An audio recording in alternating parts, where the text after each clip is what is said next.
સુપ્રભાત મિત્રો, આજે આપણે ઉઠ્યા છે વહેલા કેમ કે જવાનું છે બાજરી પહેરવા. બાજરી પહેરવા એટલે જમીનમાં વાવવા માટે. તો આ વિડીયોમાં તમને દેખવા મળશે આપણે બાજરીને કઈ રીતે ટ્રેક્ટરથી વાવીએ છીએ. ટ્રેક્ટર આવી પહોંચ્યું છે આપણા ખેતરમાં અને વાવવાનું થયું છે ચાલુ. આ જે પીળું બોક્સ દેખાય છે એની અંદર આપણે ભર્યું છે બિયારણ બાજરીનું અને ખાતર જે પાયામાં આપવામાં આવે છે.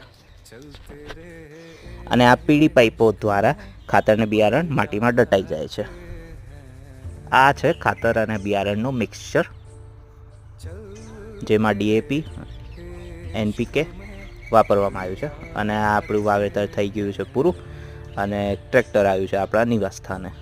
આવતા વિડીયોમાં આપણે જોઈશું કે પાણી કેવી રીતે આને પાવવું, છૂટું પાણી.